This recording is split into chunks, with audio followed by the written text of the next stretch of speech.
For months, I have been working on how to fix the integrated bracelet or that butterfly clasp problem when it comes to no micro adjustments on that bracelet. I have perhaps come up with the cheapest solution that may only cost a couple dollars. Let's hop into it.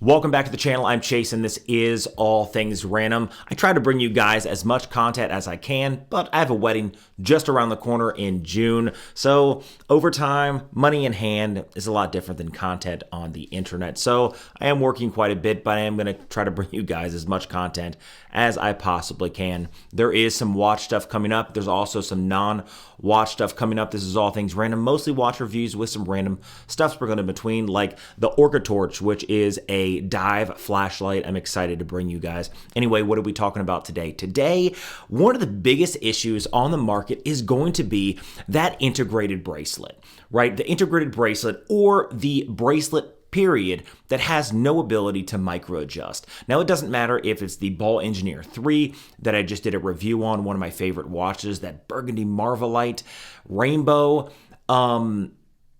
Even though they offered half links on that, you still have the issue of it sliding up and down the wrist. If it's too hot outside and your adjustment is just perfect when you're indoors, then it gets too tight, like somebody strangling your wrist. And if you walk inside to a cooled area, then your wrist gets too loose, and then you have the flop that kind of, flops down onto your hand. That drives me nuts. One of the things I love about the new Rolexes with their glide lock clasp, or any other dive style watch that has that glide lock style micro adjustment, you're able to micro adjustment on the fly. But what if you don't have that option? Even something like a vintage suede leather strap, this from Chase Straps, which I've been wearing for almost a year. This thing is beat up, but it's holding on just fine. You find that the leather tends to stretch slightly, or you can't get that perfect fitting even with leather, right? It has to be too tight, so you have to kind of break in the leather and it stretch out, or it's too loose and you still have the flop on the wrist. So how are you gonna fix it? How are you gonna fix the flop? Now, I was walking in the store, and really this all came about because I was wearing my Cartier Santos, and similarly, it was doing the same thing. Perfect fit on the wrist, and then it flopped down, and I was like, I just can't do this anymore. What can I do to micro adjust my watch without micro adjusting? And then I was like, why don't I place a piece of EVA foam on the case back, and then you have the sponginess of that EVA foam, and then it can micro adjust it, right? If I use a 1mm piece of EVA foam or a 2mm piece of EVA foam, that may give me just enough to make it so it stays on the wrist. The sponginess of the foam makes it so if your wrist swells, it's not really uncomfortable. And if it's cool, right, inside or outside, then that EVA foam, of course, expands slightly. Plus, it gives you a little bit of almost like, it's not rubber, but it gives you almost that rubber grip. So it kind of stays on your wrist just a little bit better. And that's kind of what I have here in front of me. Now, I decided to Google it, and there's only one other person I ever found who uses leather to do something similar. And I'm just not all about that. Leather's fine, but leather can wear, leather can be super thick, and it doesn't give that sponginess that something like EVA foam does. So what did I do? I bought a bunch of 3M stickbacks, glue backs, and I've done these for a few months now. In fact, this right here is my Tag Heuer. I've had it on the back of my Tag Heuer for, let's see, it is March. I started this process in December. So I did my first one in December, still's holding up just fine. Now, one of the things that I know people are gonna say, well, you're putting glue on the back of your watch back, it's gonna ruin it. Not really. The 3M glue is sticky just enough to keep the watch back by Chase Straps, because that's what I'm gonna call it, watch backs by Chase Straps, on your watch. And then if you wanna take it off, you peel it off. The 3M stuff comes off I've had no problem. If you have a problem, use an alcohol pad. I'm sure it's not going to do anything. You have a stainless steel or a precious metal watch, an alcohol pad isn't going to do anything. It's like using a jewelry cleaner. So then I have the EVA foam right here. This is 1 millimeter thick. Behind me, I'm testing out 2 millimeter thick. And then I have used the calipers. I have looked at about 17 different watches, and generally what I found is this size right here is perfect for 99% of all watches, right? It's not overly large, it's not overly small, it's just big enough. I think it's 24, I'll actually just tell you right now.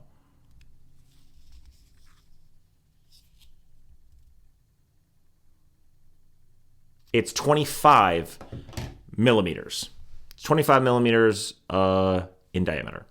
So what I'm going to do, and this thing has been a lifesaver for my own watches, I'm going to offer these on chasestraps.com, right? My own personal watch strap company where I sell watch straps such as this vintage brown suede leather strap.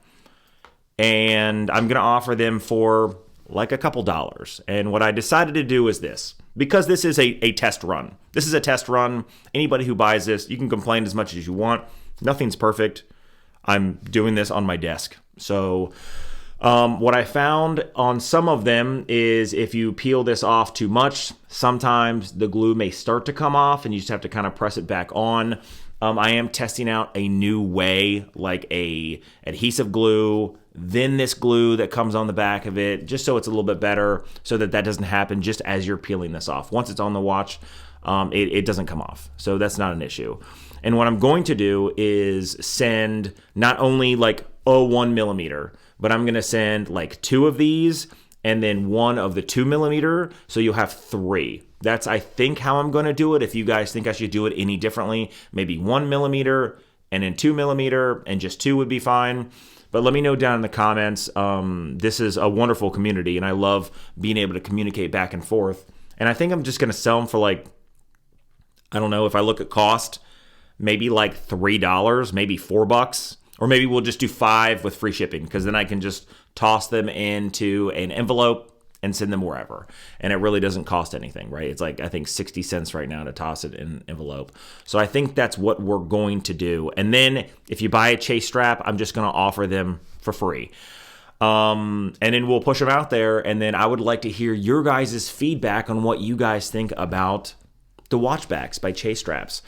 Honestly, I've been working on this for a little while, right? I've got all the punches so I could get the right sizes, right? I've been measuring throughout watches. I've been testing out different 3M stick glue backs and everything else. So I'd really like to hear your guys' opinion on watchbacks by Chase straps. I think it's a simple solution. Really, that's what it comes down to, is the easiest solutions nobody ever really wants to do. And I think the 3M with the EVA foam is just a far better solution than something like leather. My own personal opinion. I could be absolutely wrong, and I'm only doing it on the back of the case back, right? It should just be just enough. And again, I'm going to send you guys, if you order one, I'm going to send you guys the 1 millimeter and the 2 millimeter, and you can choose whatever one. Do you want the one that's twice as thick as this? Is the 1 millimeter not enough? If it's not enough, take it off, put the 2 millimeter on, and then let me know, really. Let me know if you guys like them or not. Anyway, I got a lot of videos coming out in the future. The next video is going to be a Casio MTP, and I'm doing that Casio because it is an introductory watch to the integrated bracelet that is everywhere at this point, to include even this IDXAO engineer, right? And one of the reasons why I'm doing that Casio is because I have the Tissot PRX that I'm going to do a review on. That's going to be a giveaway at 15,000 subscribers, or about 15,000. We may be over by the time I do the giveaway, but I have the Tissot PRX here. And what I want to do is have an introductory Casio integrated bracelet, and then I want to move up through into the introductory luxury watch brand that is Tissot. So you have the $100 integrated Casio through the $700/800 Tissot PRX, with the integrated bracelet, and then a couple watches in between like this Engineer. So you have an idea of what's out there if you're into the integrated bracelet thing. That's going to be a whole video coming out in probably a month. The Casio is coming out in just a few days. Really, guys, I'm excited to bring you these watchbacks. Again, if you're here, hit the subscribe button. I got a lot of stuff coming out in the future. It's free. It doesn't cost you anything, but it does help the channel. Hit the like button. Hit the notification bell. People don't get notified when I drop these videos, and I'll see you in the next one.